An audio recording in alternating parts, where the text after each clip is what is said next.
ꯍꯧꯈꯤꯕ ꯃꯦꯒꯤ ꯇꯥꯡ 3ꯗꯒꯤ ꯅꯨꯃꯤꯗꯥꯡ ꯋꯥꯏꯔꯝꯗ ꯏꯈꯪ ꯈꯪꯍꯧꯗꯅ ꯀꯨꯀꯤ ꯂꯥꯜꯍꯧꯕꯁꯤꯡꯅ ꯑꯩꯈꯣꯏꯒꯤ ꯌꯨꯝ ꯀꯩ ꯃꯩ ꯊꯥꯔꯛꯄ ꯃꯥꯏꯀꯩ ꯀꯌꯥꯗꯒꯤ ꯅꯣꯡꯃꯩ ꯀꯥꯞꯁꯤꯜꯂꯛꯄ ꯑꯃꯗꯤ bomb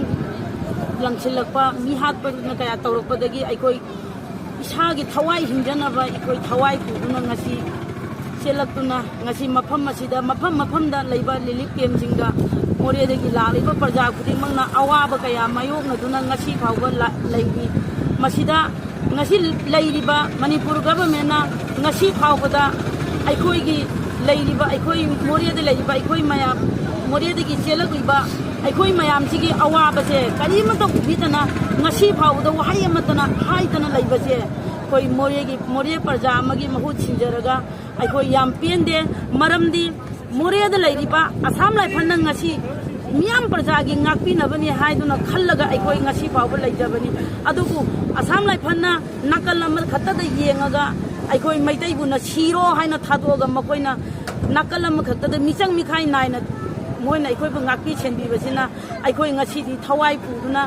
hingnana bagi damakta aikoi mafam sida lakjabani karigino aikoi gi iramda more duda aikoi hanbagi ayaba ngasi manipur government na pbu maramdi aikoi mafam sida laaga चिंखोंग चिंजादा पाथी कोमथी मरकता अखोई तांगजदुना लैबदो अखोई पामजदे मोरेदा अखोईगी पता नंबर पाइजबा अखोईगी इरमदम लैजरी अमदी मैहौरोंदगी इपा इपु हक्तगी मोरे इरमदम सिदा लैजरकलबा अखोईगी इपा इपु कयागी मंगफम ओइदुना लैरिबा मोरे इरमदम सिदा अखोई चंगहनबियु अमदी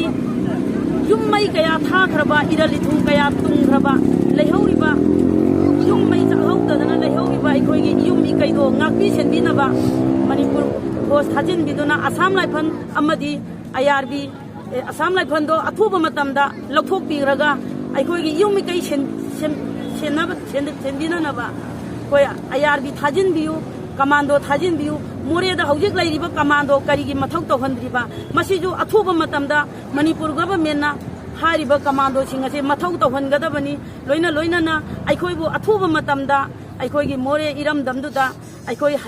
hangani amadi sirabasu aikoi more iram damda sigani thawai tharabasu aikoi more iram dam sida aikoi thawai thajagani migi maramda migi laikai da aikoi mipan tangaga kaidongnungda aikoi lairoi loina na ngasi manipur asida ima kayana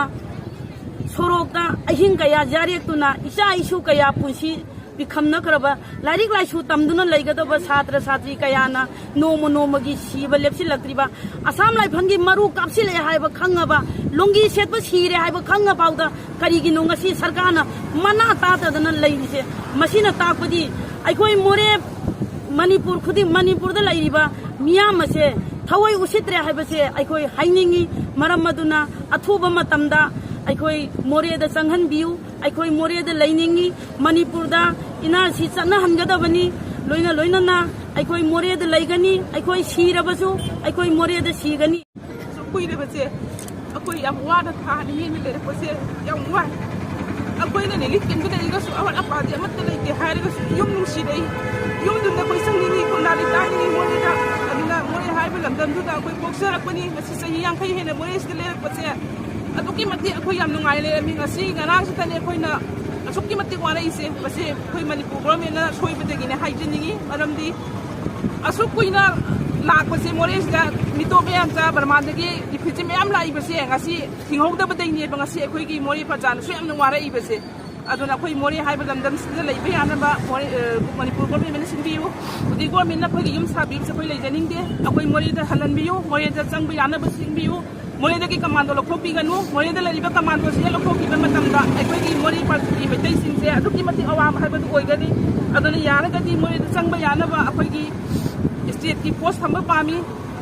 Assam लाइफन अखोइ पामद्रे मरमदि हंदकी थोइबा थोबोक असिदा Assam लाइफन नाकल नामबदा तोंगे हायरगा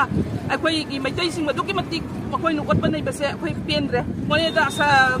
state की post थंबीरे हायरगा अखोइ दंदु लैताबा पुंसी मरेल अमदि हिंगनबियु गवर्नमेंटना मोरेगी लैरिबा प्रजा सिंगे अमतंग चंगबा मियेंग चंगबीरे हायरगा ngasi मोरेदा हनबा यानबा समतंग सिंबियु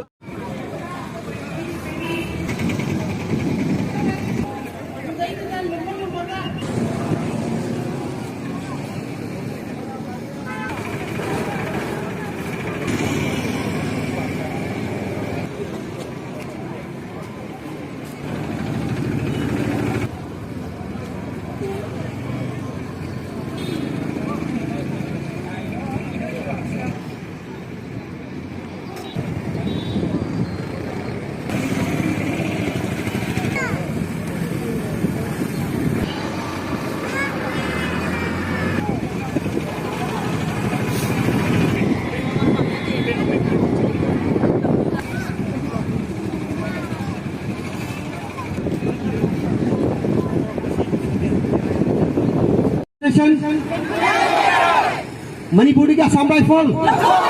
ꯀꯨꯀꯤꯁꯤꯡꯒ ꯆꯠꯅꯔꯤꯕꯁꯨ Manipur ꯒꯣꯔꯃꯦꯟꯒ ꯀꯨꯀꯤꯁꯤꯡꯒ ꯆꯠꯅꯔꯤꯕꯁꯨ IFO